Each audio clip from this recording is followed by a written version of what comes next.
Greetings, everyone. Welcome to another episode of Cranked and Ranked. I'm going to be quick with it today. I am your host, Old Head, or Steven, and with me, as always, Mr. Eddie Sparxx. Hello, sir. Yo. Bam. I'm moving quickly into this one just because I feel excited to talk about the band we're going to talk about today. Let's just because cocaine and hairspray. I did do a gigantic line of coke like right before we started this, and so I'm a little bit hyped up here. Today we're going to be jumping back into the 80s, into the glam metal, hair metal, whatever you want to call it. I don't like calling it hair metal. I usually just refer to it as 80s hard rock and metal because it seems to feel and sound like that period in time. The band we're going to be ranking today is none other than the legendary the quintessential hair metal band, wouldn't you say? Poison. Yeah. Poison. Their full discography, their full-length albums are going to be ranked today, and I, for one, am very excited because I unapologetically love Poison, especially the first few albums, but they just, I don't know, for some reason they just hold such a special place in my heart. It's something that has never gotten old for me, while also now it sounds very dated, but at the same time, it's just something that just brings me joy every time. It never stops bringing me joy. And so I'm excited to talk about Poison. So for those of you who are new to this podcast, Cranked and Ranked is essentially a podcast where me and my friend Eddie, we take a band, we take their discography, and we both rank their albums from what we think is the least great to the most great, or in some cases the shittiest to the greatest. It depends on on the band, I guess. But anyway. So today it's Poison. And some of you may think there are Poison albums that aren't shitty. Well, fuck you. You can move on to listen to something else first off. But second off, yes, there are plenty. There's plenty of great Poison.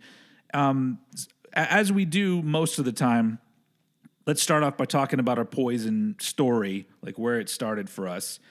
Now, Poison is a different band when it comes to how I got into them, because I would see Poison videos on MTV and on Headbangers Ball in the late 80s, and it never really did anything for me.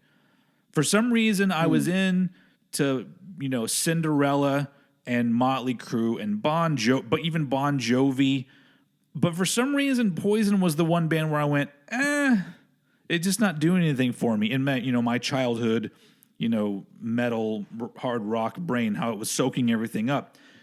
And then something happened in my teenage years where all of a sudden I went back. So this would have been in the 90s, at a time where it wasn't cool at all to be listening to Poison.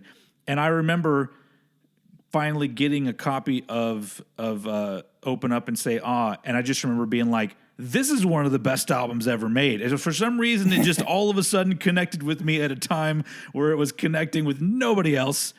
And then from that moment on, I've considered myself a Poison fan. But originally, when I heard their stuff, I was just like, it's fine, I guess. So how about you, sir? I would say me getting into Poison was just a result of watching a shitload of like VH1 Sunset Strip documentaries and just eventually succumbing to the Poison bug that just tends to happen when you get into hair metal or glam metal or pop metal. Yeah. And like, for me, it's something that like makes me laugh is that because they are so light and cheery, they are like one of the public enemy #1 band shirts to wear if you're a metalhead. and I proudly wore the Poison shirt I'm currently wearing right now. Not only is he wearing a Poison shirt, it's one of those that are the more of the all over shirt. Like it doesn't cover the entire shirt, but the picture goes onto the sleeves and everything. It's pretty bold. Yeah, man. It was and it's the only t-shirt that I can recall ever having like someone say the band name sucks. Like someone said Poison sucks to me, and I was like, you've not done enough cocaine, dude. And I just I just walked away. Yeah. The only time I've ever had anybody say like anything like that about my shirts is Metallica. I get that. Yeah. I get that sometimes where people are just like Metallica sucks, and I'm just like, all right. And they're proud of yourself. Yeah, and they're always like young people who look very not metal. Like they've just decided that that they needed to yell that to me. I'm like, okay. Anyway, and it's funny because your shirt reminds me of, and this does fall into Poison for me a little bit, where in like the early 90s, you would go to these stores in the mall, and they were. If you tried to describe what the store was, I couldn't describe it to you because there wasn't like any one particular theme in these stores. And I don't even remember the name of the one that was in my neighborhood mall. But you would go in there and they had everything from like, you know, the little thing with with like thousands of little needles and you can push your hand in it and it makes a little hand print. And it had those. It had like lava lamps. It had like there was a little flower that if you would play music, the flower would start dancing. And it had all this random shit, but it would also have some stuff from like various like boy bands or other things. And they used to sell these gigantic buttons. Like you would think of a button being maybe like, you know, an inch or 2 inches, you know, diameter or whatever. These were like more like a foot.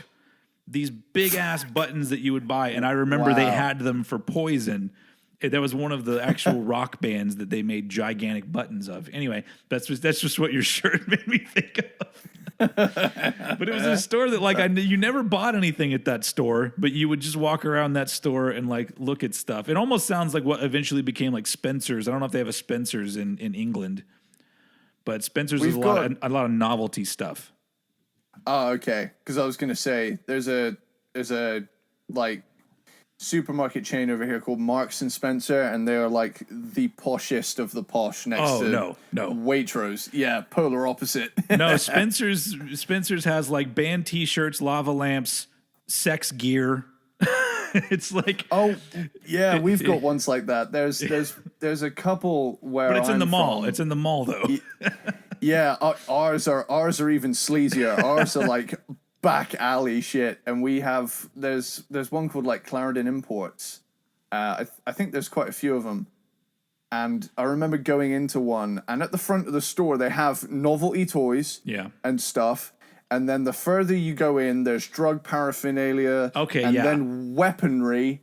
And it just makes me laugh that the weaponry is further to the front of the store than the sex gear at the back. Yeah. Like somehow an 18-inch cock is less obscene than a dirty, great big belt-fed M something Browning on the fucking wall. You could do some great damage with both of those. But so that sounds very similar, and inevitably somewhere in there is some fake dog poop and some spray that smells like farts. It's just it's somewhere in there. But anyway, I remember as well. Do you remember when there was that like legal highs problem where people were like buying these like sachets of stuff, and I think it was called like Spice or something, like bath salts and shit like that? Yeah, kind of, and like it. They had something on the packet and it was called like Mind Melt or something, and it was like there was a loophole that kept it legal solely based on the fact it said 18 plus, not fit for human consumption. But we all knew what it was for. That's pretty awesome. I don't know if we had things like that here, but that's That's pretty great. Right now in America, I live in a state where now every single border around my state, weed is legal. Wow. Just with me in this fucking stupid state of Texas, just run by these morons. They don't realize the amount of money they could be making, but it doesn't matter because God and stuff. Yeah. So it's like it's pretty funny. Anyway, we're not. This is the longest I think we've ever taken to actually get to the band we're going to talk about. But you know what? I think this is it's in the same vibe as Poison. Like let's just kind of go with the flow and do what we enjoy. So Poison. That's what we're going to do. Poison was I'm not going to do a bio. I don't know why I was about to do a bio. They formed like in the mid 80s or something, and they were very ambitious. But they have we were kind of going back and forth on like what we should actually be ranking, because they have an album that's like half an EP and half a live album. They have an album that's a full just covers album. So at the end of the day, we decided that we'll stick to 7 releases, which are the 7 that Wikipedia says is the full-length discography, and maybe we'll mention some other shit as we're going through here. But so 7 is the number we're working with, and so as we always begin the ranking, we're going to turn it over to Mr. Eddie Sparxx for his number 7 Poison album. Cool. Just piggybacking off of that, I have a little thing here as well for like any not the main album stuff. I thought I'd get it out of the way as well. Okay. I feel like they're worth bringing up. So there's a few studio tracks at the end of Swallow This Live, and the first 5 tracks of Power to the People are studio tracks. Yeah. Now, I'm just going to say all of the bonus tracks, the studio ones on Swallow This Live, are awesome. I'm afraid I can't say the same for Power to the People. Yeah. And the auto-tune on CC DeVille was enough to kill the whole album for me. Oh my God. Yeah, that is so what you're on Power to the People, that was around 2000, and that's when CC DeVille came back into the band, but also I guess was trying to do a pop punk thing, and so it's pretty cringeworthy at times. Yeah, it just came off a little bit, hey fellow kids, kind of cringy, and it was like any auto-tune that blatantly sounds like like is like, nah, turn it off, dude. Just T-Pain, get out of here. Okay, so my number 7, now that we've wrapped up our little bonus tracks rant, is my number 7 is Hollyweird. All right, from 2002. So this album feels like it would have been a return to form had the production not crushed any chances of that. Because I'm about to jump right into it. Hollyweird, this track attempts the 80s songwriting, but with 2002 muddy ass production quality, and it feels like it would have been so much better if it just had that 80s production and room to breathe. I feel like even it just not being muddy would have made it better. You know, I feel like this is where a lot of the glam bands in the modern era kind of missed the mark, because it's all too easy to forget that production plays a huge part in making the music sound good. And in my honest opinion, I think especially in the early 2000s, I think a lot of bands were under the impression that you weren't supposed to put any effort into production because that's what was wrong with the 80s. Apparently, I don't know. And so I think that's why you get albums like this, because it's older bands who are just like, how do we stay hip? We just got to make something that sounds raw, like we just made it in the garage, you know? So, and of course it doesn't work.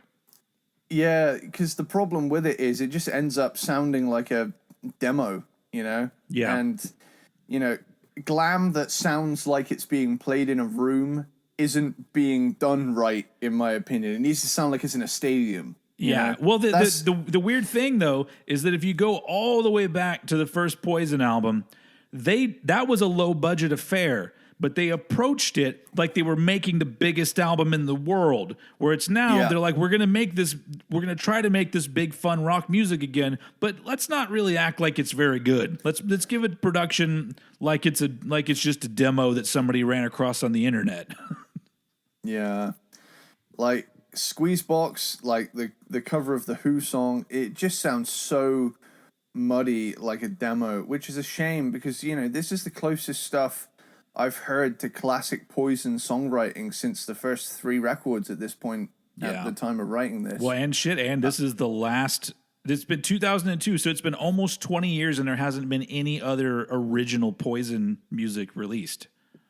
I think Poison are a textbook example of kind of a legacy act at this point, because I think even they've acknowledged people want to hear the old stuff, and which is kind of a shame because it's like if you produce it right, it will be good. It just don't overthink it. Just that's what made them great in the first place. Is just doing it solely for a good time. Like Shooting Star is catchy again, but the production shits all over it. Wishful Thinking.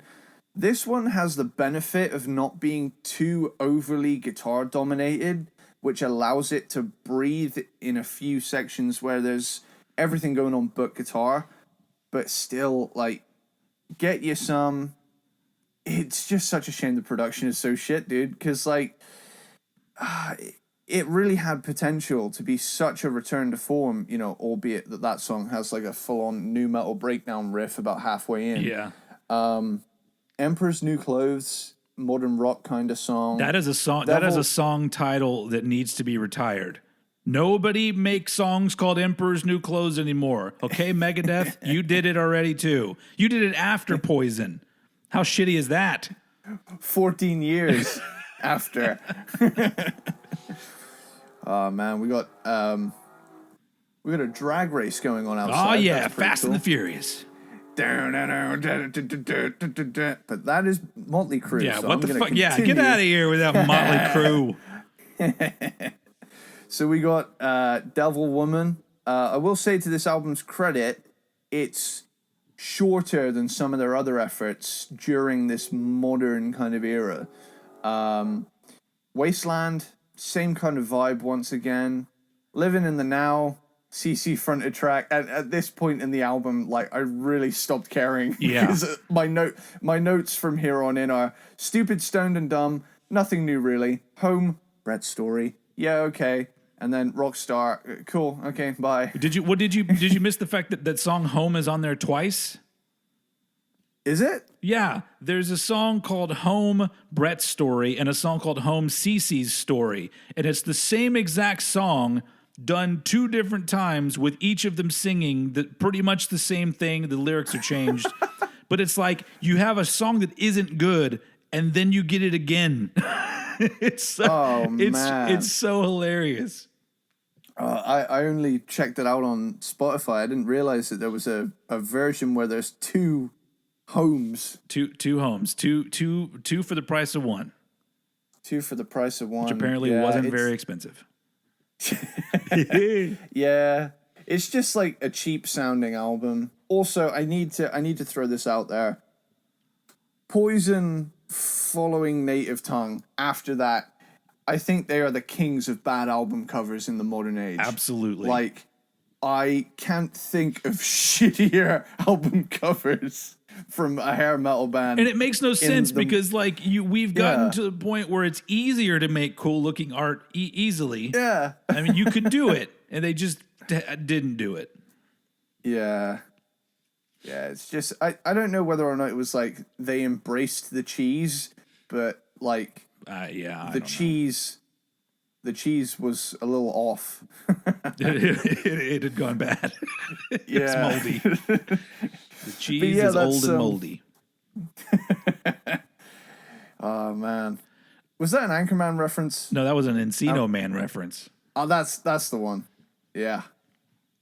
What was I thinking of? Like Ow Now, Brown Cow, all the little like things he does as like a vocal exercise before he starts. Oh, and at the beginning of Anchorman. Yeah. The Human Torch was denied a bank loan. Oh, that's awesome. What's your name? Lanolin? Anyway.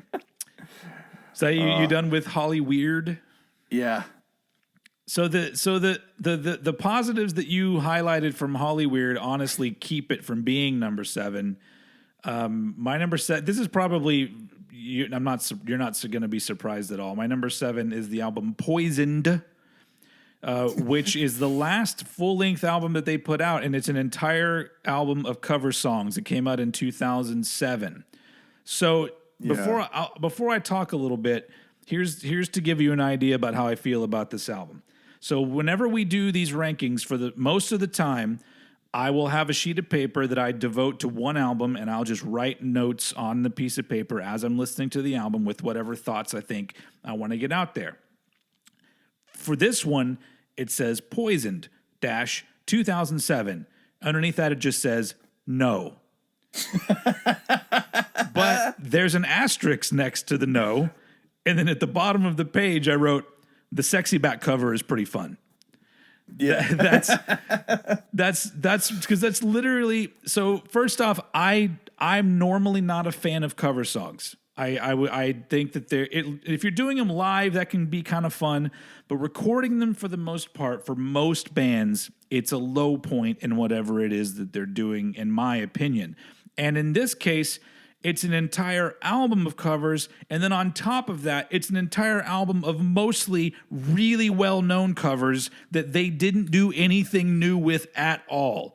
So it's literally the most boring thing they could have put out. And the reason why I highlighted Sexy Back, which actually was only a Walmart exclusive track, is that they did a Justin Timberlake song doing kind of a rocky version of it. I was like, okay, this is different. This is fun. I love some JT, so I'm on board with this.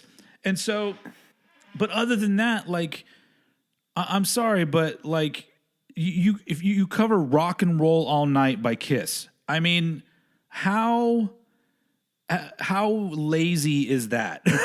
It's like it's like they might as well have also covered Panama by Van Halen or something. I don't know, something that's just so overdone that I don't know. So I can't. There are no positives to this. I guess the production is actually better than Holly Weird. I'll give it that. But it's still what bumped it up for me. It's still not very good. They did cover one of my favorite Tom Petty songs, "I Need to Know," and so that's cool. But once again, they really do nothing new with it, and so it's just, I don't know. It's really weird.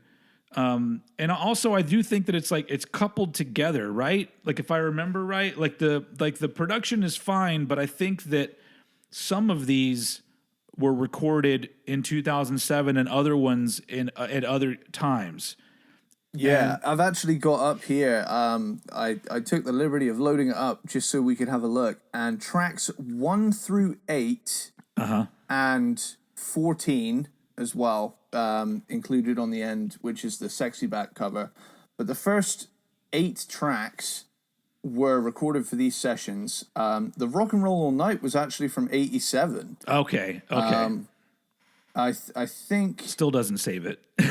Yeah. Your Mama Don't Dance was on Open Up and Say Ah. Yeah. And is... I think it's kind of a testament to, you know, how much of like kind of a letdown the album is when a song from an album that already exists is the best song on the album. Yeah. And that's the thing, is that I feel like we'll get to talking about Your Mama Don't Dance because that's on a different album. Sometimes if you pick the right cover song and it fits in with what you're doing on the album, it sounds good. It fits in, and I like that. But yeah, for me, this is like something I will never listen to this again. I had not listened to it before we did this ranking, and I'm just like, I guess if you are a massive Poison fan, then this is cool. But to me, I'm just like, this is, and it bothers me because it's the last thing that they did. I'm like, Yeah. I just go back and make another kind of shitty album just so we can at least wrap it up with some original Poison music, because then and that's a thing that you know you're dealing with all these covers, and that's a thing that I'll talk about a lot as we're ranking these. One of the unique things about Poison when it comes to a lot of the 80s bands is that Poison wrote all of their music. Yeah. They did not have co-writers on anything that they did, except for when they were doing covers. And so, you know, this is just one of those things. I'm like, man, they can write songs. You know, if they needed a stopgap, I can understand that, but they didn't put anything out after this, and so it's very disappointing, and it's just not very good. So here it is at number 7. I'm going to piggyback straight off of that. Sweet. Because it's my number 6, and I did contemplate doing kind of a track by track for it, but in the end, because it was a bunch of other people's songs, I didn't really see the point, and they didn't really do anything to them apart from play the songs through, you know, their rig. So it just sounds like Poison hogging the mic at a karaoke party. Like that's pretty much it. It's you know, with the notable exception of Sexy Back, there isn't really anything new being done here. That ironically is the only kind of interesting thing. Yeah. But like you can kind of see their influences, but they are obvious. Like they would go down well in a pub setting, obvious songs. So that's why like there is like already kind of an overplay quality to some of these. So I don't know. Yeah, it did rub me the wrong way as well a little bit. Plus the album cover of all of them, I think this is the most offensively bad album cover of the whole lot. It's like, yeah, like it's just a plain white background and a lady sticking her tongue out to the logo with some green lipstick on. But I mean, you got. I guess the label would have been like, great, it doesn't cost us any money whatsoever. I want to know how many shots they took of just her stood there like an idiot, probably for like 10 minutes, like, there we got it. You know? I mean, that probably was one of their girlfriends or something. It was like, you know, more than likely. So, but yeah, it fits the album. It's very just whatever. Yeah, I would have to agree. You know, that's pretty much all I have to say about Poison. So cool. If you want to just keep going straight on. Yeah, we're gonna do a little crisscross here because my number 6 is Hollyweird. But I actually wanted to, because you mentioned the Power to the People, and I think I'm gonna put Power to the People and Hollyweird as a joint number 6. Yeah. Just because it was, you know, the Power to the People was released as a full length album. It just their take on it was that half of it was studio and half of it was live. But Hollyweird itself, you said everything that I needed to say right when you began, because you talked about how awful the production is, and it is awful. It sounds like a bunch of demos, and we've already covered this. I really do think it's bands retreating from the 80s and thinking that they have to make things that don't sound good or nobody's going to take them seriously. And I think that's that ship sailed. That's also why the early 2000s in so many ways were so annoying to me, because there were so many people trying so hard. Because at least in like the late 90s, there was still some great production in this music that was a little more stripped down. Like, you know, you think of Korn and bands like that. They had good sounding albums. But it's like it seems like it's mostly these older bands. And I don't know if it's because they had a limited budget and maybe they had to do it in somebody's home studio and they didn't have a big drum room to work in. I don't really know. I just know that it's not just Poison. It's a lot of these older bands just started making these really poorly mixed and recorded albums. So, but I have to say that I do think that on Hollyweird, the songs are better than on Power to the People. but just barely. And so the big thing about that was that, there was a huge gap in time where the original 4 Poison members didn't release anything because CC DeVille quit. They had like 2 different guitar players in that span of time. And then with Power to the People and Hollyweird, CC DeVille was back. But it's just one of those things some of the songs, especially on Hollyweird, sound like they're trying to tap in to the things they did in the 80s, which is fun, but the production immediately drags it down. And then the other songs, the band name that kept coming into my head was Good Charlotte. They sounded like they were attempting to fit in with Good Charlotte and bands like that, which I guess if I could see their logic, in wanting to do that, but it's just not very well done. And all of a sudden, something happened where the songwriting chops, and I don't know what happened because I don't really know.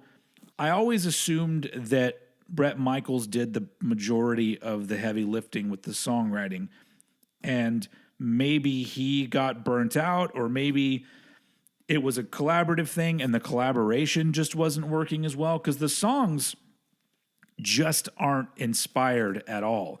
And it's weird because this is coming from a band that I believe one of their biggest qualities was that they didn't overthink what they were doing. But now you listen to this album in 2002 and it's like they didn't take enough time with it, or maybe they overthought it. Fuck, I don't know. It's just really weird. And overall, Hollyweird is, every time we get to one of these big 80s bands, we're always going to get to an album like this, and I'm going to refer to it as the epitome of what all these 80s bands were doing in the early 2000s. It just sounds like bland rock and roll made for people who used to party, but now they don't. Yeah. And so they don't even really listen to rock and roll anymore. Like, this is an album made for somebody who hasn't heard a rock album in 10 years. They only hear what comes on the radio. And so now they're like, Poison put out an album, let's get it. And so you have to make it this sort of weird, watered down, middle of the road thing because these people are not ready for it anymore. They used to be rockers, now they're accountants in something else, whatever their job is. Nothing wrong with accountants, they're very important people. But overall, like Hollyweird, and then what did I write down for Power to the People? It's the same thing. Like Power to the People the 5 original tracks just sound like they're desperately trying to fit in the 2000s, and the songwriting is not very good. And overall, all of these tracks, if you put these 2 albums together, Hollyweird, Power to the People, if you took away Bret Michaels' vocals, I wouldn't even know what band this was. It could be any band of old dudes making music, and so. For me, with 6 and 7, for me, there's a big gap with the stuff. There's another gap, but this is the first one. And so, my joint number 6, Hollyweird and Power to the People. Cool. So my number 5 All right. is the quality improves quite a bit here. We get Crack a Smile and More. Which is a fucking daft album title right out of the gate. But let's give it a fair trial. But because this album was put on hold for 5 years. It was recorded in 94, 95, but it didn't get put out until 2000. And so the and more actually isn't part of the album title, I discovered. So it's because of that, because the album had been worked on and a lot of it done in the 90s, and I think that there were versions of it floating around that was just called Crack a Smile. And so the record label put it out with extra stuff, and so they call it Crack a Smile and More. But to someone like me, that I didn't know the history of this album, so it wasn't like Chinese Democracy where you're like, when is Crack a Smile gonna finally come out? Nobody talked about it. So when I see the album title, I go, Crack a Smile and More. Like, what else are you supposed to crack? Is this a sexual thing. Like it's immediately a confusing album title that they literally could have just left the and more off and just said "Crack a Smile" and maybe underneath it put "with bonus tracks" or something like that. But it's once again, it's just all the decisions at this point on became really unfortunate. So go ahead, there you go. Could have been "Crack a Smile" and some cold ones with the boys. I would have been better. I would have been more okay with that. Because I'm gonna be honest, that's how this fucking album sounds. You know, it's got like that kind of southern rock vibe going on. Yeah. So it kind of opens with "Best Thing You Ever Had." It takes that kind of southern rock vibe, all of the like southern rock energy coming off of the previous album was condensed into this. So it's got kind of like a Skinnered edge at times. And it throws everything it can at making this album quite bluesy, but quite, you know, rock and roll. And man, like, then you get "Shut Up, Make Love." That intro is hilariously of its time. Yeah. Like, my God. Fucking hell. There are a lot of, like, cringy Brett moments on this album. And, like, what is it at the end of the track or something? It's like, "We're gonna make love, and it's gonna sound like this." And they even say in the song, "All right, you can stop now." Okay. Yeah, and I also love when these bands in the early 2000s or late 90s all of a sudden were like, we have to have a little electronic part in our song. Yeah. So we can appeal to all of the Nine Inch Nails fans, because that's what the kids like these days. Oh my God. It's like "Baby Gets Around a Bit." It's like another catchy one. "Cover of the Rolling Stone" is a cover of the Rolling Stone. Yeah. In an alternate universe somewhere out there, not too different from our own, is a reality where Bret Michaels is Garth Brooks levels of successful as a country artist. It is something he could have done, and I think could have done well. I think so.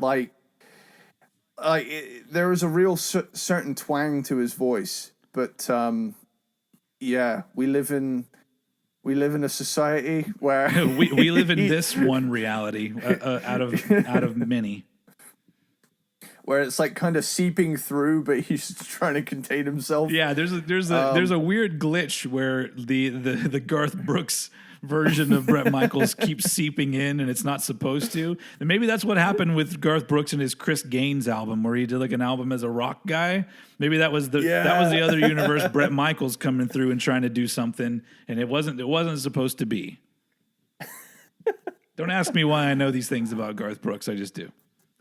Hey, the dude's famous as shit. Yeah. It's hard not to know. But you get "Be the One" is a power ballad. You know, I'm surprised by this one. You know, I was expecting, you know, some cringy butt rock, and to be fair, there are quite a few elements of that on this album, a lot of them, but the songs admittedly are catchy. You know, "Mr. Smiley" got some nice riffage going on that one. "Sexual Thing" has got some funny lyrics in there. Lay Your Body Down" is like a big old GNR level ballad. "No Ring, No Gets." This is where it starts to get a lot less memorable for me, because this album suffers from something that a lot of 90s albums suffer from, because it's just too fucking long for the style that they're playing. Like, I'm pretty sure this one caps out at about like 75 minutes. Yeah, it's very long in total.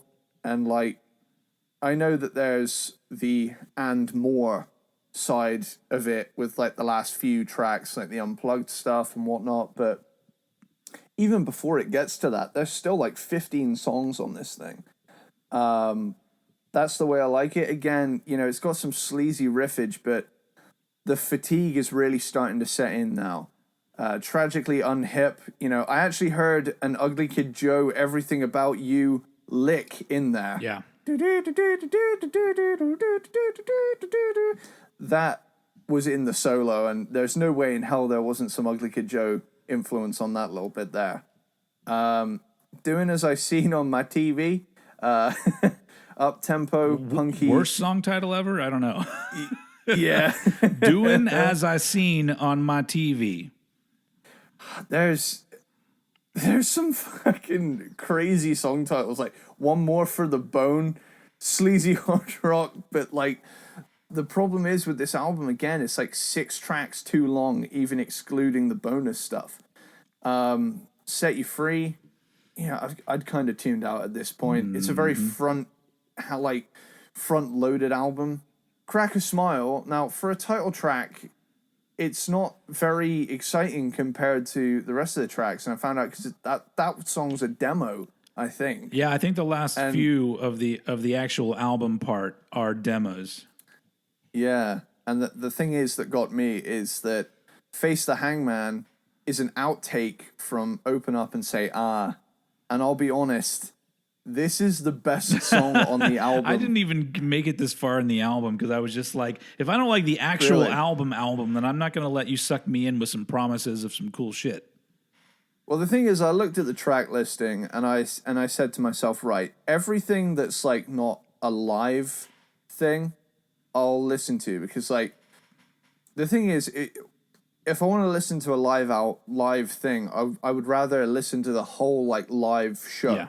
I just want to put on a designated live album and then vibe to that for like the next 2 hours and really make it an experience. But if I have a look at the track listing here, which I've got, so here the actual album itself is like 12 tracks, and then you've got like 3 outtake tracks, and then you've got Face the Hangman, and then 4 MTV Unplugged songs.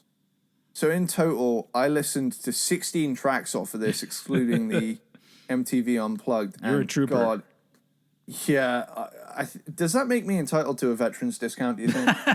Like, it's a good argument for that. Oh, man. Yeah, like, that's the thing. I feel kind of bad for turning on this album, like, halfway through, but it got to a point where I was like, okay, we kind of hit a ceiling with where we're going here, and we're just going to do that for the next other half of the album? Yeah. Okay. Yeah. I think there's a good EP in there. Yeah, I agree with you. And are you done with yours? Because this is actually also my number 5. So let's keep it going. Let's number 5 and more. Just hand it over to me. So, my biggest gripe with this album is the fact that as we talk about the albums that came before this, Poison was a band that had a trajectory with a progression with how their sound was evolving. And it makes sense. Each album makes sense where they go, where they ended up, because of how I don't know, it just seemed to make sense. This is the first one that all of a sudden it sounds like they're backtracking a little bit. And this is the beginning of where I mean, it's weird because from what I gather, these songs were recorded in 94 and 95. And it was with their second replacement guitar player, whose name is Blues Saraceno. And wow. Yeah. And he was also, co-writer on the songs, so, and I would also say that if this is the album where I think we can start where the bad album covers started, because it's, did you say that? Is that what you said about this one too? Because it's, because this is not as horrible as the ones to come after it, but it's still like, I don't know. It has to be a really great cover for you to just put your band on the album cover. There has to be something unique or striking about the photograph for that to be okay as an album cover. Whereas in this case, it's just an over photoshopped thing. I was going to say I'm looking at it right now on Spotify, and I'm going through their covers, and my God, like, they hit a point after Native Tongue where they were like, oh, so Microsoft PowerPoint is a thing? Like, and it just looks like they just threw a bunch of like that, like the old, really nostalgic, but like totally couldn't get away with it now, word art all over everything. Yeah. And it's like, man, like Native Tongue looks cool. All of the ones before Native Tongue look cool in their own right, albeit like, look what the cat dragged in being something that made me question my sexuality the first time I saw it. We'll get there. But this particular one, the thing that I thought was fascinating about it is that it was still on a major label. Like this was finally released in the year 2000, and they were still on a major label. Now, from what I've read about this album, they recorded it in 94, 95, and the label shelved it and instead said, let's put out a greatest hits album. And from the caliber of music that's on here, I kind of side with the record label that, because they had already had, I think they had like a little bit of success with Native Tongue, but it was already like they were on the down, they were way down. Like they were playing, concerts to half empty theaters and stuff like that. So I think the fact that when they started writing Crack a Smile and it wasn't anything that was going to change anything, you can hear it. There's nothing was going to change, unfortunately. And so the label probably made a good decision in saying, let's just remind everybody why you guys kicked ass and put out a greatest hits album. So I don't fault them for that. But it's interesting that finally it gets released and it is on a major. But I think it's the last one they put out on a major. But anyway, not that really matters, but you have some more money behind you for promotion and for actual recording. So the big problem here, like I said, is that there's no progression. This has a little bit in common with Native Tongue and a little bit them trying to step backwards a little bit. And it puts too much of an emphasis on the blues rock side of things, which I get really tired of really fast. And unfortunately, the songs are just not there. The songs are not that great. They have their moments here and there. It's weird because I almost feel like the thing that would have made this album better is because I'm always like progression. I feel like at this point, they should have just gone all the way fucking back and done a fucking glam record. Like, and then it would have been better because but I realize that this is 94, 95 when they're writing these songs, recording these songs, and it had to have been like, that's the one thing. Like if we ever got big enough to where we could interview, people like Poison, I would annoy them because all I want to do is have a long discussion about the 90s. Like all the minutia. I want to know about like the thoughts they had going into the studio when they were recording. Like, what was your everyday life like? Did all of a sudden, like, what does it feel like to be on top of the world and then all of a sudden have the rug pulled out from under you and everything is deflating around you? Like, what does that got to be like? And that has to make it hard to write good music because you are not motivated. You're only motivated by survival, and you're never going to write good shit that way. So this is obviously, I'm guessing, a reason why this was shelved and then just put out later. So I guess overall it's a bit watered down. I'll give it points for still sounding like a Poison album. Like it's got more life to it than the album that would come later, but it's just it's not enough. And unfortunately, if this had been the last thing they had put out, I think maybe I would have been a little bit more kind to it.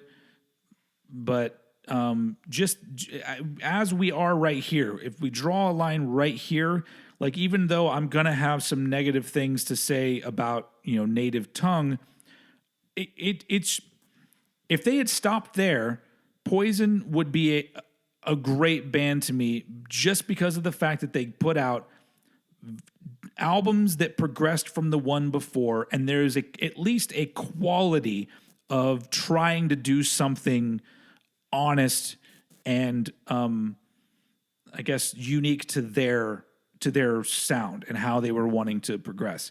Whereas now all of a sudden it's just trying to figure out, well, what the fuck do we do? And that's what Crack a Smile sounds like. It sounds like, what the fuck do we do now? I guess we do this. And it's kind of sad. Anyway, so that's why it's my number 5. Also, Crack a Smile and more. And but now we moving on to our number 4s. To me, this starts to get a lot more interesting. So I'm really interested to hear where these 4 albums are going to fall for you.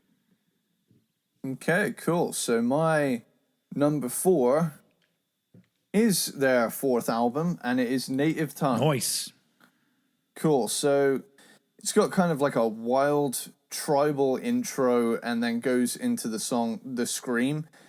This is obviously on this album, the moment you stick it on and hear them start playing, it's obviously a post-92 glam album where they shed the glam entirely and went down more of a darker, sleazy, hard rock Guns N' Roses kind of thing, as most 80s hair bands did and or following during the grunge explosion. So, Stand was the only track I knew off of this album going into it. But I remembered the gospel choir in it, which gave it that kind of Skinnered edge. Again, like I say, there's like kind of that southern twang to what they do. Stay Alive, great hard rock song. Until You Suffer Some, Fire and Ice, is a nice ballad. Never gets old. Another title that gets overused, Fire and Ice. Oh, man. Body Talk, Another title that gets overused. Like, that's the thing. There's a real like lineage of glam bands having songs that have the same name, and I don't know if I've brought this up before. Actually, I have, and it was in the Kiss episode. How many fucking glam songs are called Under the Gun? Yeah, because there are a lot. There are a lot of them if you look into it. But like, regardless, there's a great vibe to this sassy rocker. Then you get Bring It On Home. It's heavy grooving rock track. 7 Days Over You. Some Skinnered feel on that bad boy. Richie's Acoustic Thang is exactly what the title says. Which is referring to Richie Kotzen, which is the only album that guitarist Richie Kotzen plays on. Yes. And it's cool. It's got like kind of a... With this album, it's less of a glammy thing and more of like a sleazy, hard rock kind of thing going on. Ain't That the Truth? Like, the sleaze is oozing from the riffs on this song. Theater of the Soul, another nice ballad that sounds like a much more southern sounding Every Rose Has Its Thorn. I mean, yeah. Yeah. Theater of the Soul, if you listen to it, it's the same exact chord progressions from Every Rose Has Its Thorn. They just took it and wrote a different song over it. Strike Up the Band is great fun. Ride Child Ride is another fun tune. Blind Faith. Now, this... Another title that's overused. Yep, and I was about to say, because it sounds a lot like something off of Dog Eat Dog by Warrant, which is funny because Warrant have a song called Blind Faith too, but that's on Cherry Pie. Yeah. Which I'm gonna have to make a video on this. I might have to like find the most overused song names in the genre. Don't steal that. I'm making that, people. I'm making that. Where was I? Bastard Son of 1,000 Blues it's a very early 90s hard rock move to end the album with a blues song. And I gotta say, I grossly neglected this album on the assumption that they hopped on the grunge butt rock thing. But this is actually a really good sleazy hard rock album, dude. I am kicking myself that I didn't give this album a fairer chance solely based on when it came out, because I tend to have this like subconscious cutoff in my head that tells me if it's after 92, it probably ain't worth your time, dude. But like the thing is with that, there are albums that go past that date, but I just need to. It's kind of like this OCD thing. My brain immediately goes to Subhuman Race. That was after '92, and that's a great Skid Row record. That's true. We're going to do Skid Row at some point. We will, yeah. Hell yeah. So once again, we're matching up here. So my number 4 is also Native Tongue. Nice. From 1993. And you literally, your last thing leads perfectly into the one reason why I think this album is great. I don't think it's not great in the same way the next 3 albums we talk about are great. But it's great because of the fact that it came out in 1993 and they did not try to make a heavy album or a grunge album. It's just a bluesy rock album, and elements of it, like, sure, it's more serious, but if you go back to the album prior, Flesh and Blood, that has a more serious vibe overall. And so they had already done that. But so, and the song that really does feel like it's the logical step is the song Stand. That as a single, it already sounds like the kind of shit the band was really trying to get into on Flesh and Blood. But it's almost like with Stand, before Poison was trying to write rock anthems, and now they're trying to write anthems for everyone. Like Stand sounds like a song. It's not as good as any of their earlier stuff, but it has this vibe that they're trying to reach everybody with this song that's gonna touch everyone in some way. And I gotta hand it to them for that kind of ambition. And so even though it's not an amazing song, it's got that vibe where I go, you know what? I feel it, dude. I get what you're going for here. And and once again, like I said, this does still feel like a natural progression for Poison. If you go in their albums in order, it makes sense. Honestly, I do miss the fun on this because this is the first album where fun elements aren't really on there. There was still some on Flesh and Blood, and then this one, it's pretty much a serious affair, or, you know, serious for Poison anyway. And honestly, some of the songs aren't good enough to carry the serious vibe, and so that's why this album fails a little bit.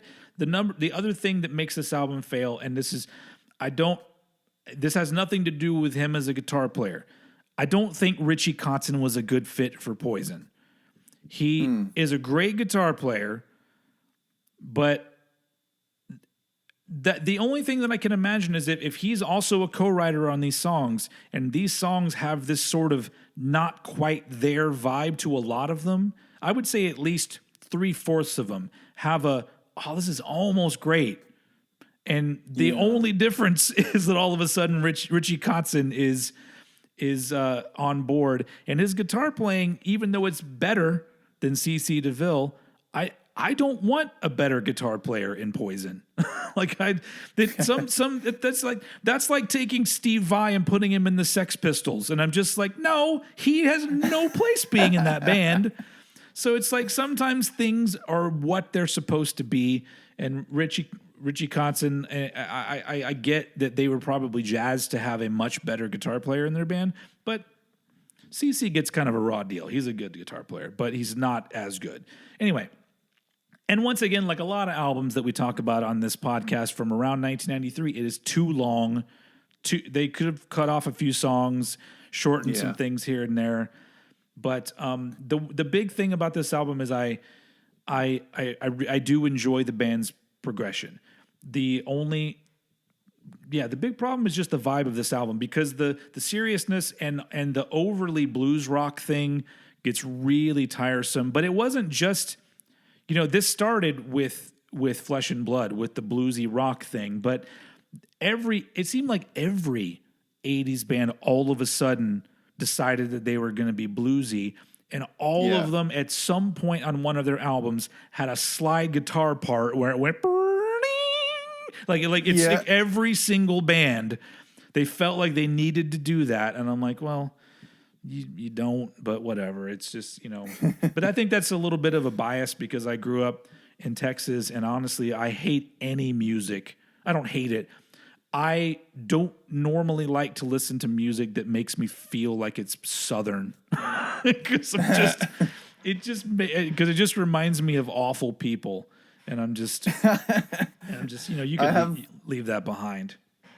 I have the exact same problem, unfortunately, with like any UK rap, because like the problem is, to me, UK rap sounds like the 13-year-olds at the back of the bus playing it out of their shitty phone speaker, being pieces of shit to everyone else on board. And it's no fault of the actual artist, but like I can't divorce my view of it now because it's just so tainted. But like I do kind of feel bad about it sometimes, because like I have friends who like it, but I've just never been able to get past like just the year 8 kid spitting on grandma as the bus goes past. Yeah, you know? yeah. Well, also, I think when there was a big UK rap boom, like when, like I always point it to when the Streets became popular, and Dizzy Rascal and things like that. A lot of their music is really abrasive, and so it's almost like they're trying to make music that is noisy. And at the same time, a lot of their deliveries, we're getting into hip hop. I love this, on a Poison episode, where their delivery as well was sometimes meant to be a little bit oblong. I don't know if it just seems like it doesn't really necessarily fit. It was all just kind of a hodgepodge of things. So I kind of get that. It just I remember a bunch of like asshole 13-year-olds at the back of the bus like, you know what, bruv? I'll fucking stab you, man. Fuck off. Like it's like I'm breaking out the chav accent now, but I have to be completely honest though. The chav accent when I was younger, like with women, I thought that was pretty sexy. I remember being in my 20s and seeing some stuff with that accent from girls. I'm like, I don't know. I kind of like that. I can't understand half of what they're fucking saying, but it sounds pretty sexy. Now, I will say, all right, this is the most British sentence I think I've said yet. Chav birds are a different breed, but chav blokes are the worst. Yeah, I mean, I'm assuming that that's the it's equated to like Jersey Shore over here, like it's that caliber of people. So. Anyway, I'm sorry that we had another. I mean, I'm not going to even apologize for our tangents, because if you've listened to us enough, you know that if that happens, that just means we're having a good episode. Yeah, exactly. So anyway, where were we? Oh, the Southern thing. So yeah, the Southern thing gets a little bit tiring for me, and one thing, and I think I hit on this earlier when we were talking about me asking the bands about when shit was going bad for them. I think that even with Native Tongue, the writing was already on the wall that Poison, that kind of thing was no longer cool. And so all I can imagine is just how hard it is to write music when you're in a scene that's no longer supporting you. Like, so so when I hear Native Tongue, I go, okay, I can't give this that much hate, because I feel like this was a tough time. Things obviously got tougher, but I mean, this was a tough time for them. And like, I don't know. I hate any overly like when people from a scene all attack something. Like that bothers me. It's like the thing that happens now with pop singers who wear metal shirts and immediately people want to give them shit. That annoys the fuck out of me. And so the same thing goes for when I think of the early 90s and how all of a sudden people were trying to tell me, you're not supposed to listen to this music. And I'm like, why? Why does it have to be a thing where everybody jumps on the same thing at the same time? So it's like, I didn't get into music for fucking rules. Exactly, Lars. I absolutely agree with you.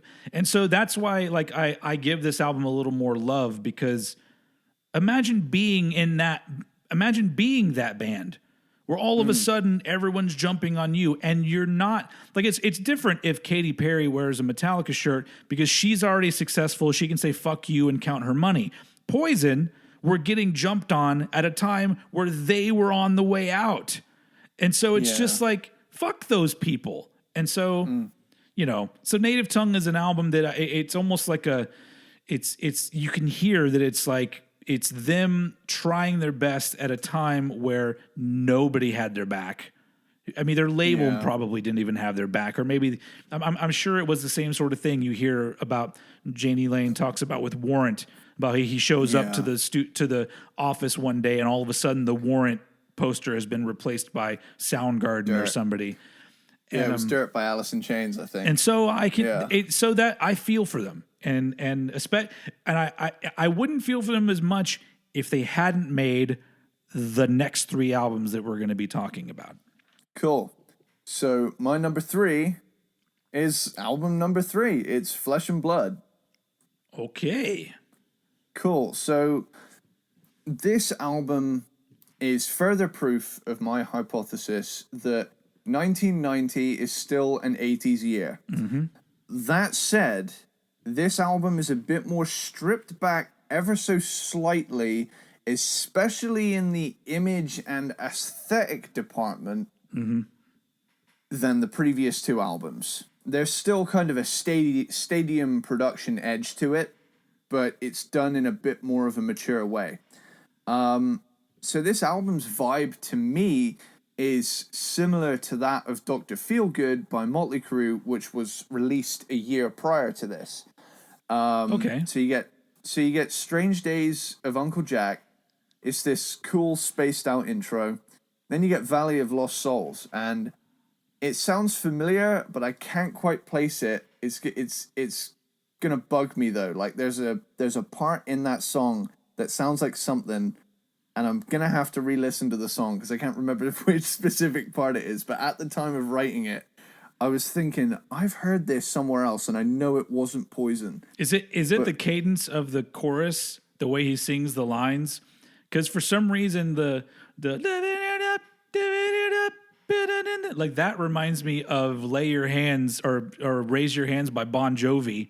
Like it has it gives me I don't know why it's always connected those two, because they also have that same in their song.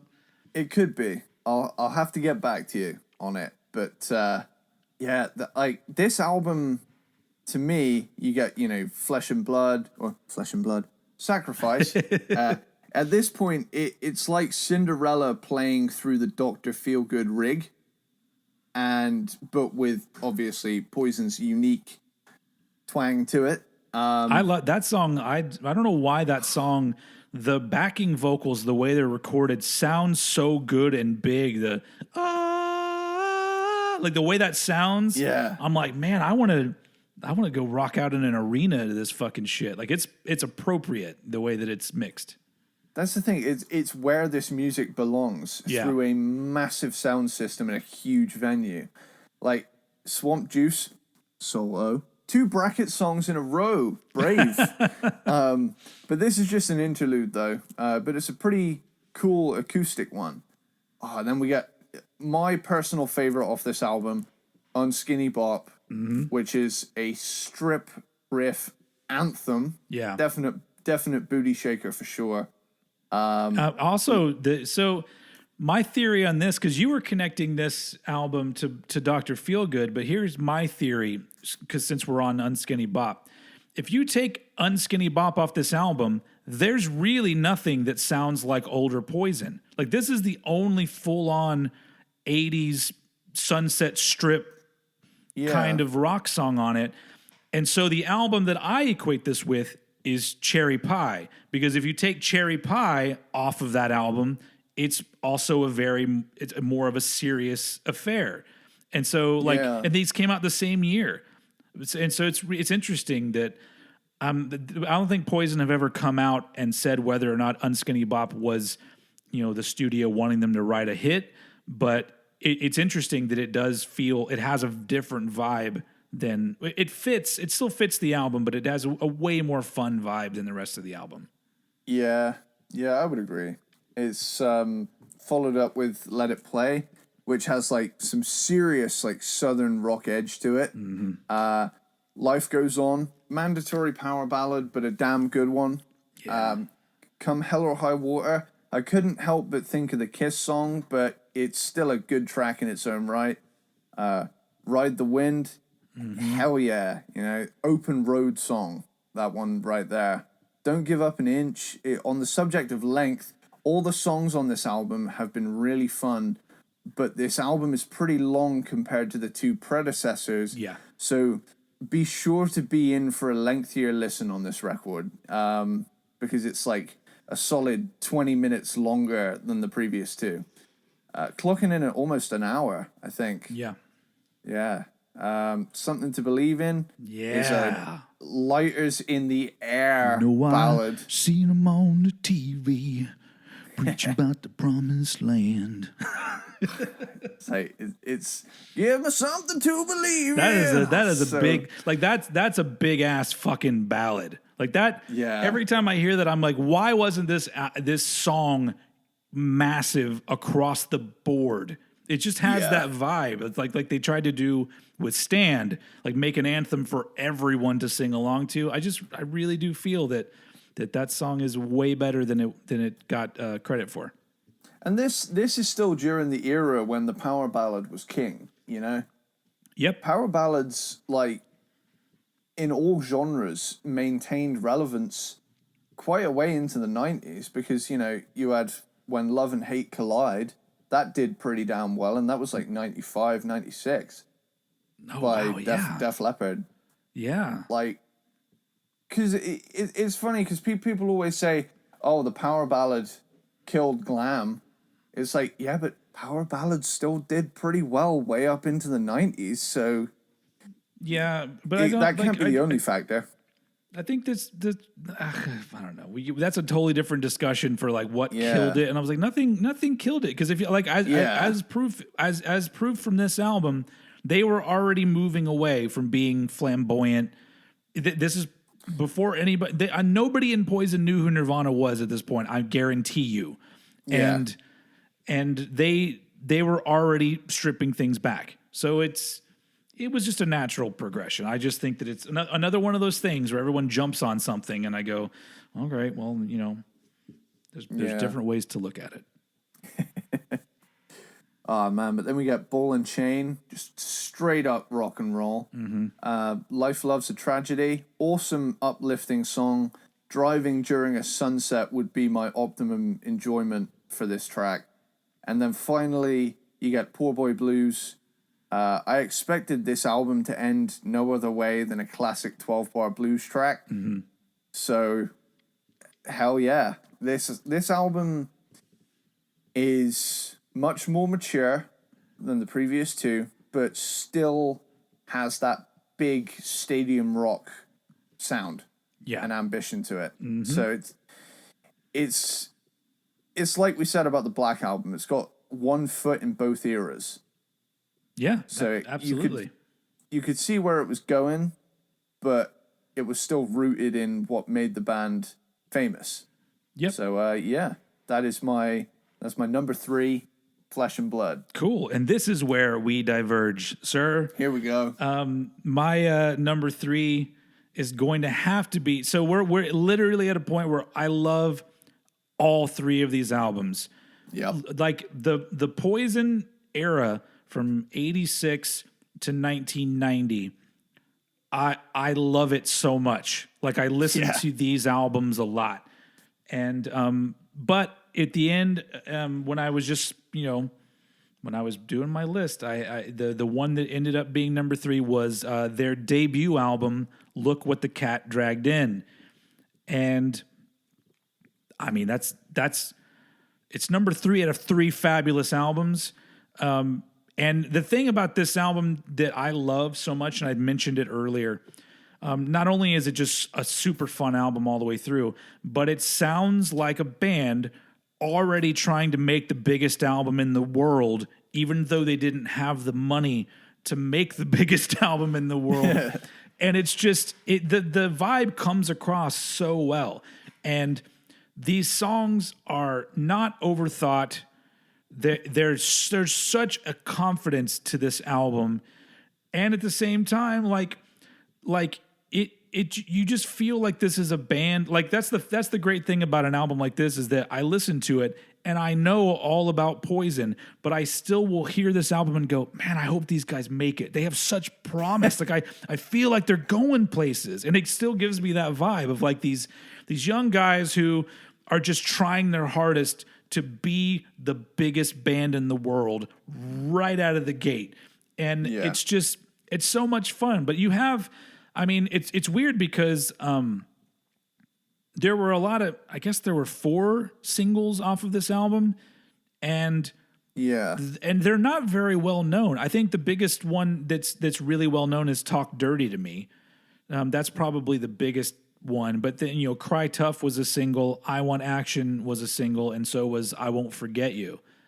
And they're all great songs, but I think that the charm of this album is the fact that it's kind of a independent album done with the ambitions of a big, you know, huge rock band. And I do think the songwriting is a little bit rough around the edges still here, but they're already, you know, I don't know, as a debut, it's not an Appetite for Destruction type debut, but it is really good at what it's trying to do. And it's an absolutely infectious album. And I really do think that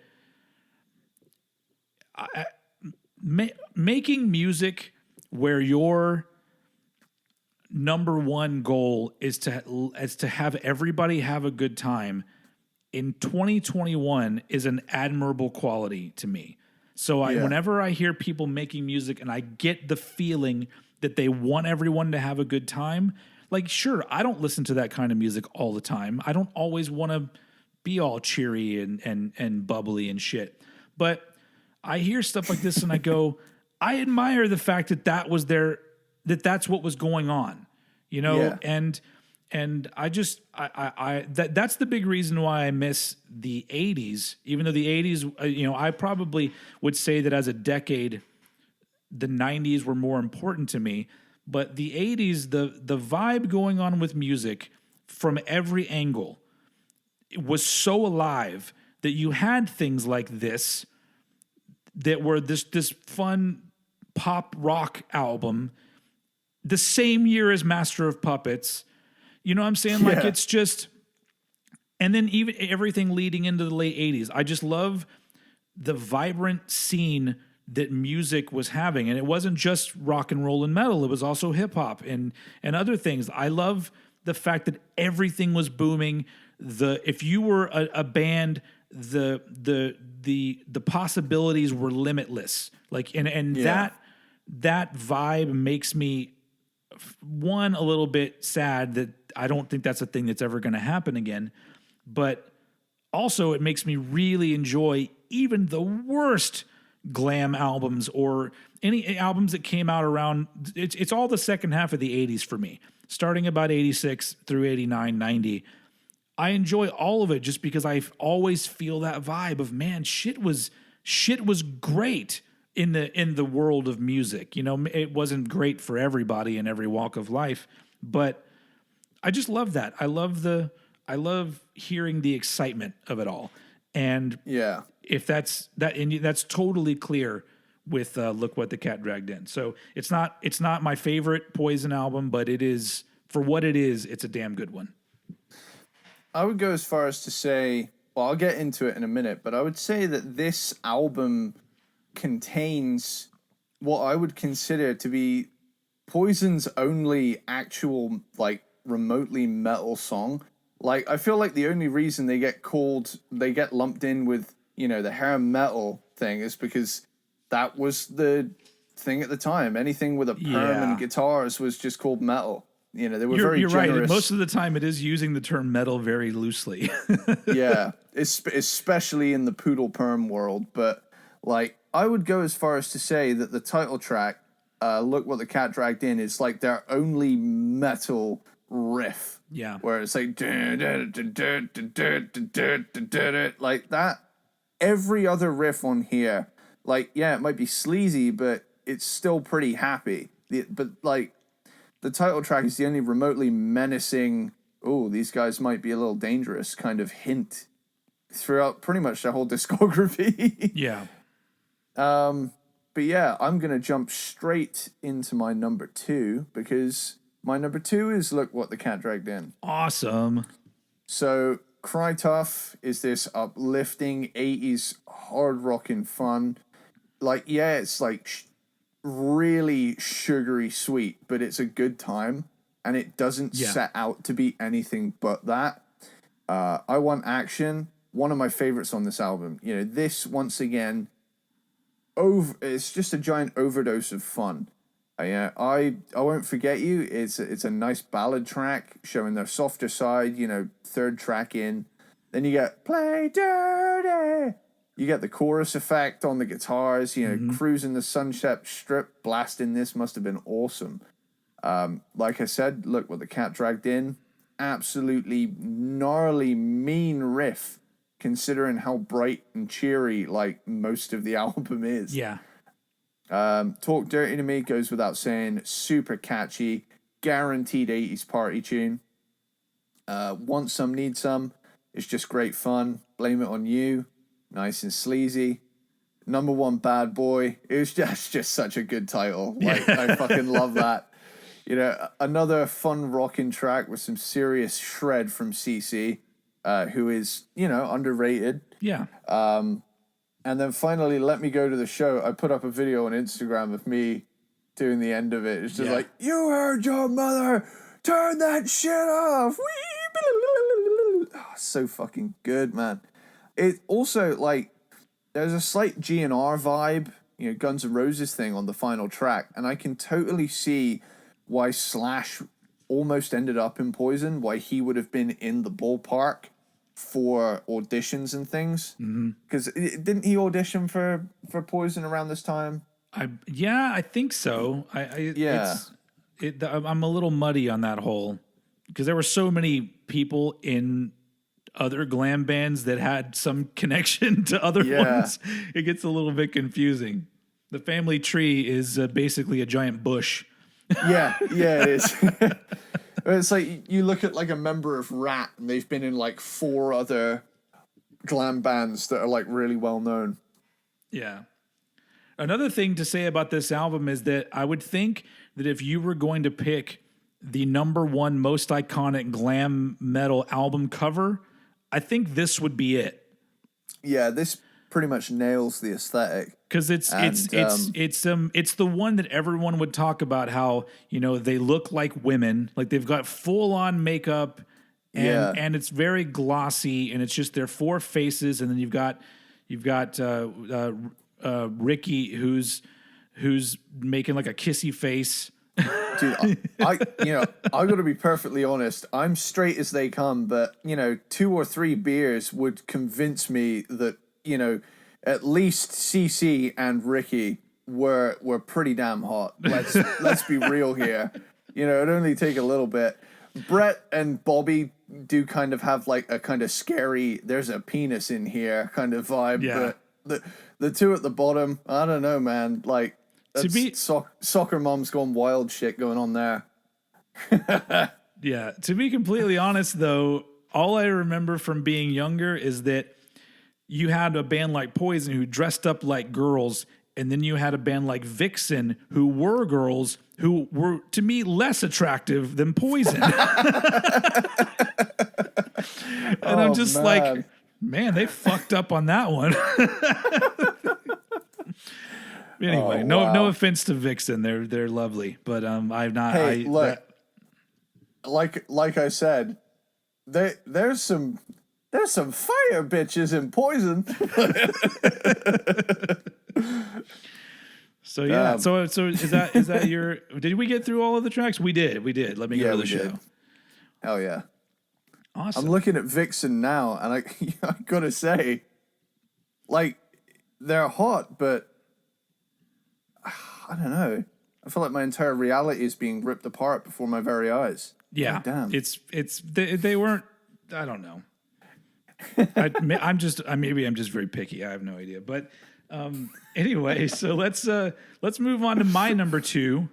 My number two is, and this is so God.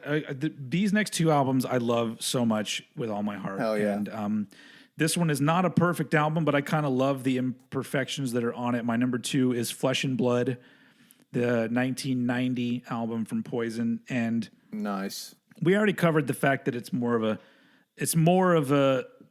not serious. It's just not as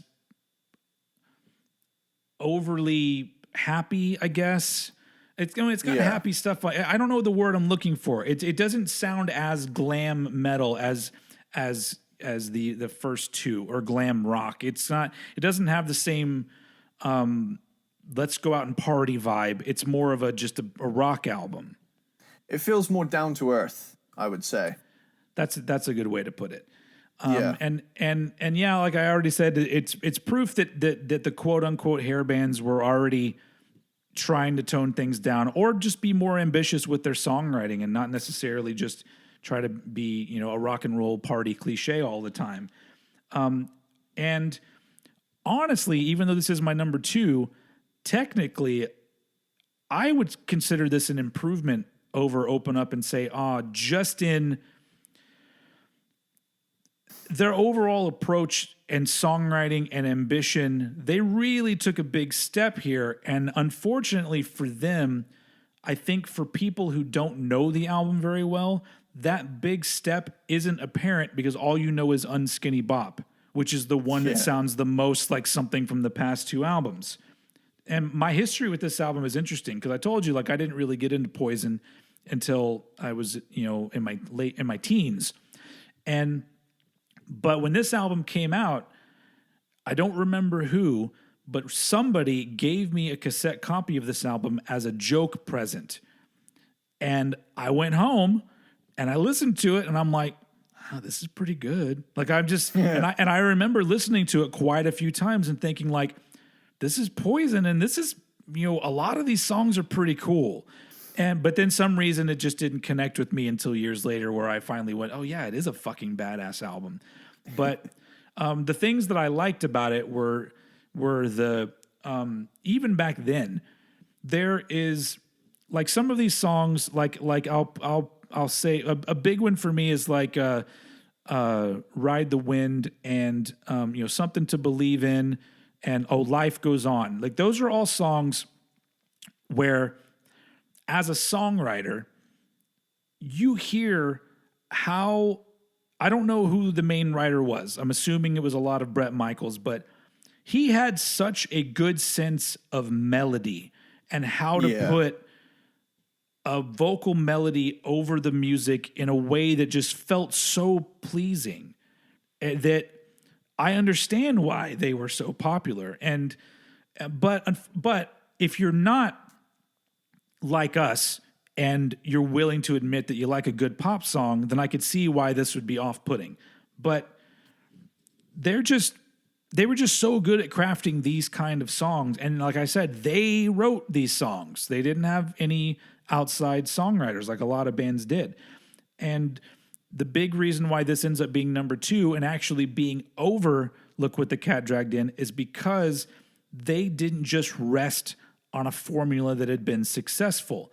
They expanded upon it and did a more ambitious album, ambitious in the sense of Poison, but they really did take a step forward with this album, and to me, it works. My only gripe is that it's a bit too long. I really do think a couple songs at the end could have been cut off. And honestly, if they had done that, I don't know which ones. Probably Poor Boy Blues, and I don't know, maybe just the last two. I don't know. All I know is that this album has the potential of being my number one. It just gets dragged down by the fact that not all the songs are winners, but most of them are. And so, I think this is a fabulous album, and I do think that it seems like in hindsight, people don't talk about this album that much. And at the time, it was a big deal. I think it was a really big hit for them. And it was, I think critically even, I think a lot of people were like, oh, this is a pretty damn good record. But for some reason, when you talk about Poison now, I don't think anybody ever really mentions Flesh and Blood, which is unfortunate because it's just a really strong album. And by the way, another little tidbit, just me, bragging about my collection. I have the vinyl version with the original cover that has the real the blood on it. It's blood and it looks really sore like under the tattoo. But yeah, I think this album is great, and it's to me like I talked about earlier when I was going off on the vibe of the music scene around this time. I feel it in this album, and it's just so much fun to listen to, and there's just some legit great songs on it, and so that's why it's my number 2. Sweet. So we pretty much know we're gonna match up on the number 1. Of course we are. Hell yeah. So let's just open up and say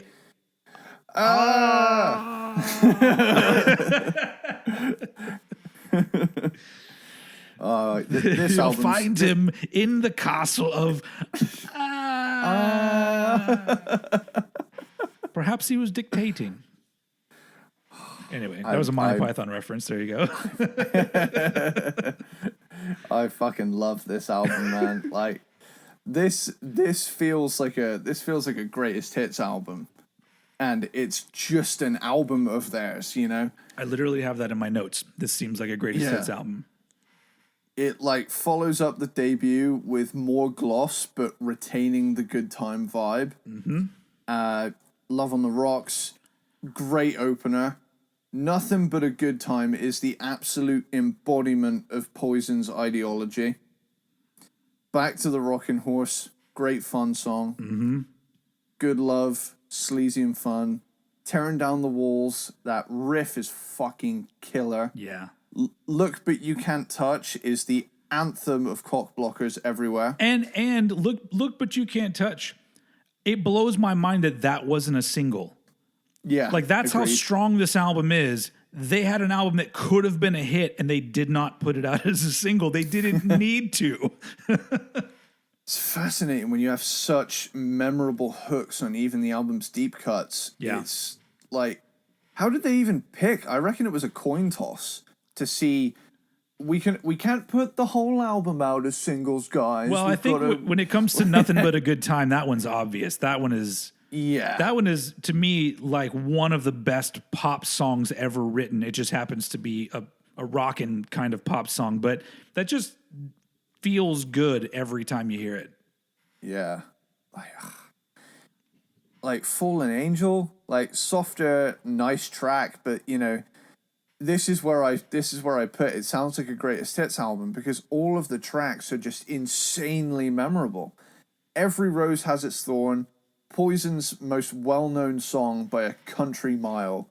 That song, it has, ascended beyond just being a glam ballad. It is in like the public consciousness. Shit, man, it's like a couple of nights ago, I was watching an episode of Chappelle's Show where Every Rose Has Its Thorn gets played in one of the sketches. I'm like, it crossed over to where it's just like everyone knows Every Rose Has Its Thorn, not just rock fans. Yeah.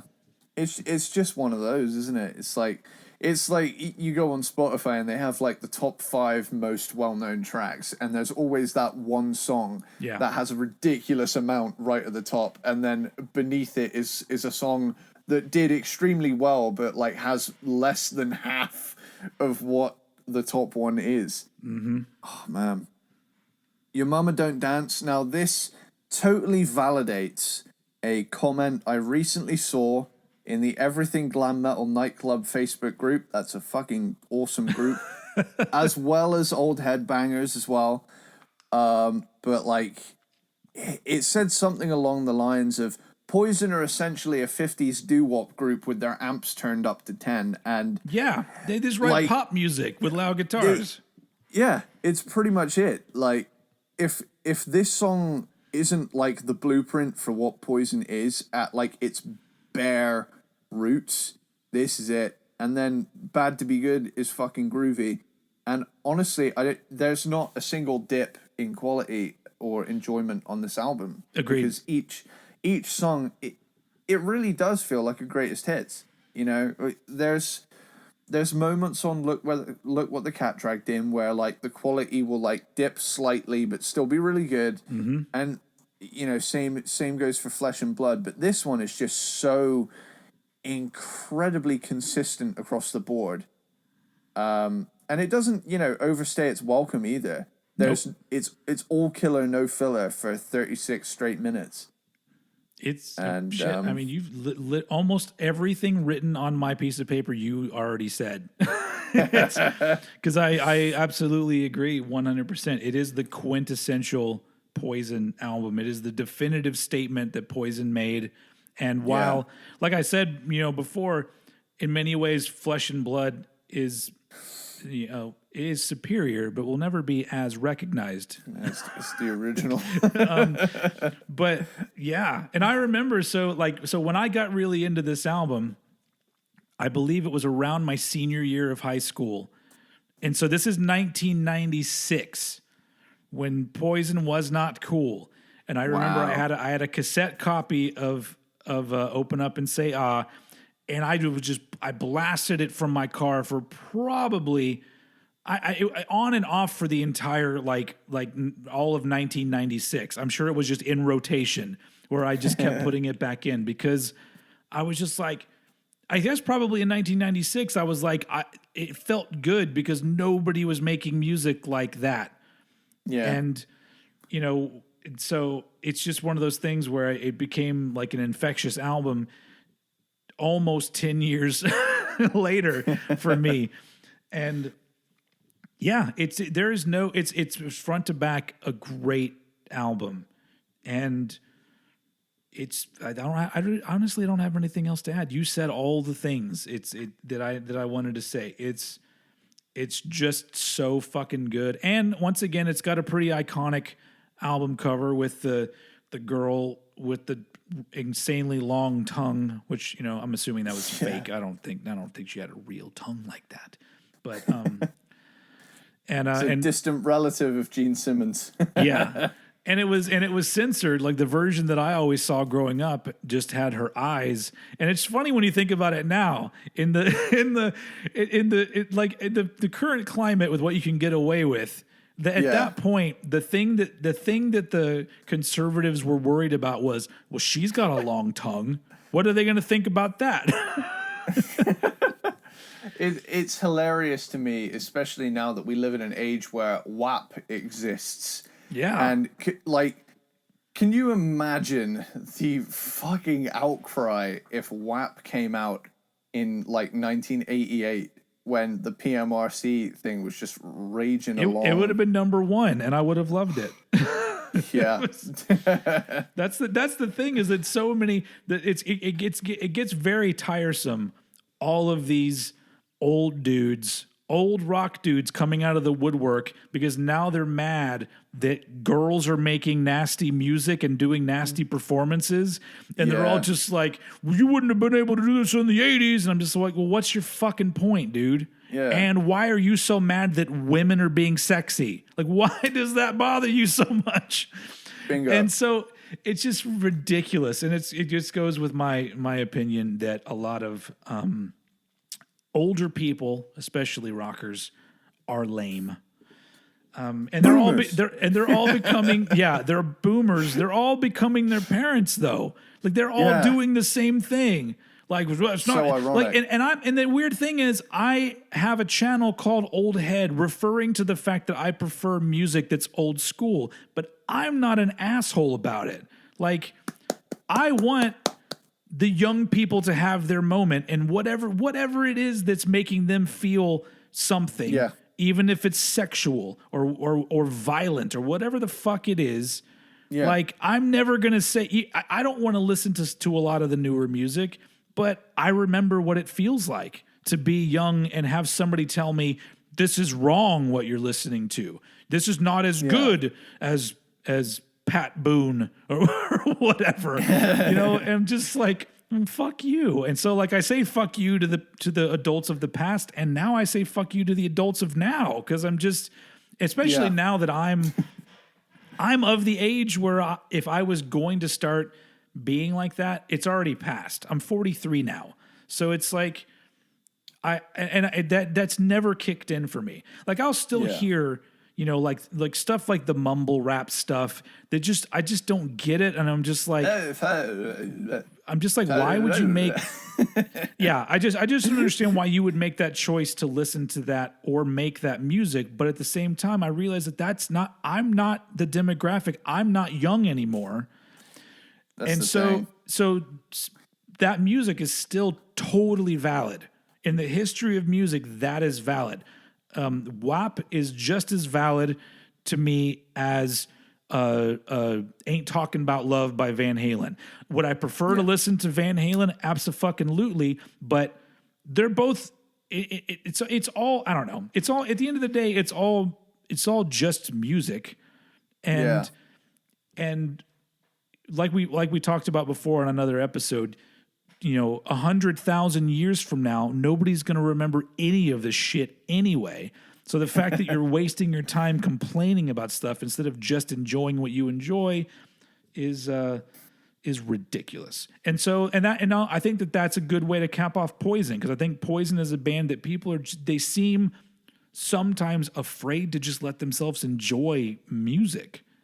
And if you can let yourself just enjoy music, Poison is fucking fun, especially their first 3 releases. Obviously, it's not. Don't go to Holly Weird, you know, because that's a little bit rough. But still, the fact that these guys did put out these 3, I'll even say 4 really great albums. Just like we said with the Red Hot Chili Peppers, I consider myself a Poison fan, even though I have no desire of owning the last few things that they put out. So,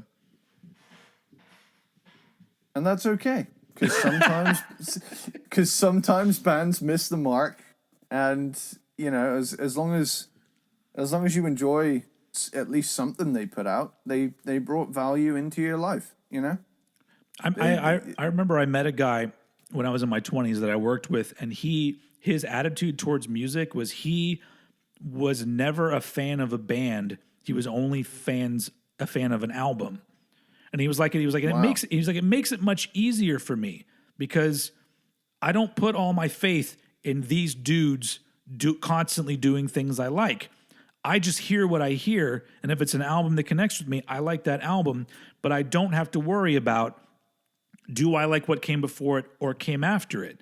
And there's a part of me that goes, that's kind of a wise way to look at things, because you're not adding all this extra pressure on it. Yeah, it's refreshing. That's a refreshing viewpoint. And strangely, it's one that I've somehow never encountered in like 11 years of being a music fan, yet it just seems like such a simple thing that no one's thought of, you know?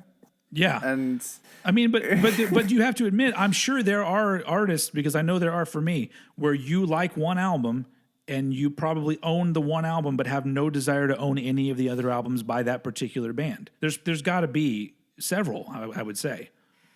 I think it's so much of a case of it is, for me, is until I've given a band the fairest possible shot I can give them, I don't write them off. It's like, say, for example, for me, AC/DC, I know all of the hits, but I feel like at this present time, I'm not currently like ready to do a deep dive. But when I do eventually finally get the bug to do the deep dive, I am gonna fucking love it. Because there are bands that even now, that when I first got into like rock and metal, I just didn't get back in like 2010. And a big era for me with that is like the 60s and 70s, because as I've gotten older, I understand the music more. Yeah. Whereas for me, the 80s and the early 90s were obviously a little closer to me because they're not as far away in the timeline. Mm-hmm. And I kind of grew up around that. And so it was familiar for me. Whereas when I started branching out, I was like, oh, there's stuff to be found in here. Oh, I actually really like this. All of a sudden, I know all of the Kiss albums, and I don't regret my choice. Yeah. But it's like, I will give a band like the fairest possible shot, like I say, before I write them off and say, yeah, they're not for me.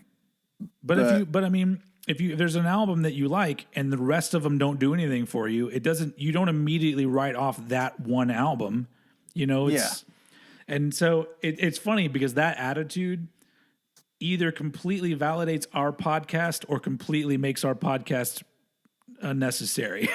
Because it's like, if you're looking at things just as albums, then, do we really need to worry about the discography of a band? are the ones about the years more appropriate? Either way, it's still just opinions. But it's a bit of fun. It's an interesting way to look at it. It's nothing but a good time. Absolutely, that is a good way to wrap up this episode, sir. Hell yeah! And Poison. Great. Good job, boys. Hang on. I got one last thing. Okay. I remember I was one time, by sheer fluke, I was in a science lesson, and I know this sounds too good to be true, but I was handed like the ultimate metalhead question you could ever get. And to be honest, I'm kind of wondering, because the science teacher was actually really cool and would put on like rock and metal music in the background of like lessons and stuff. But like, sorry, I thought I saw a UFO there for a second out of my window. I got completely sidetracked there.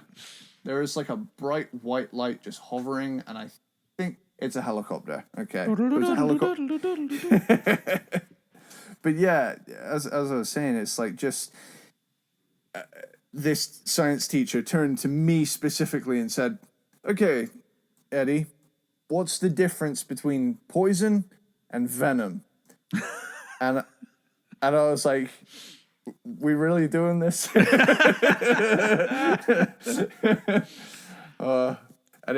kind of looked at my friend who was also a metalhead next to me, and he started giggling, and the science teacher did as well. None of the rest of the class got it, but it was just this cool like moment where we were like, yeah, one's thrash and one's glam. Just like this little thing to ourselves. Yeah, God, that is a blast from the past. I haven't thought about that in years. Wow. Trip down memory lane. That's what this show is. That's what this show is all about. Opening up memories, I guess. So yeah, that's all we got for this episode of Cranked and Ranked. So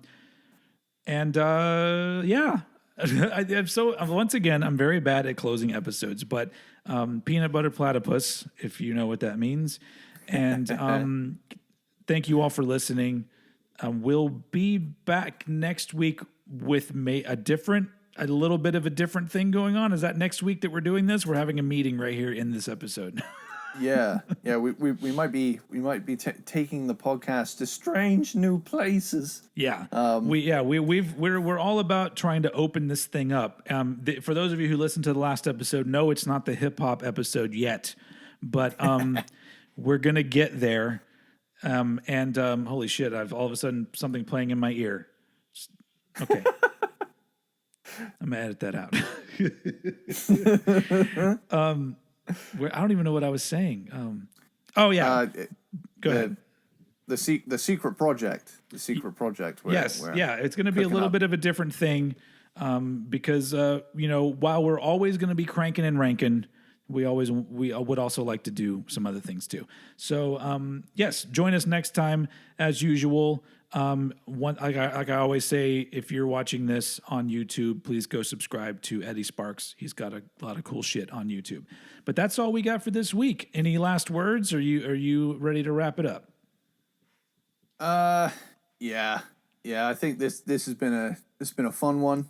Yeah, and I finally got to listen to a bunch of albums that I wrote off for exactly the reasons that I thought I was writing them off. Yeah. All right. But yeah. Cool. Well, on that note, we have been Cranked and Ranked. You have been a lovely audience. And now, Mr. Eddie Sparxx, please take us out. Play him off CC. Later, dude.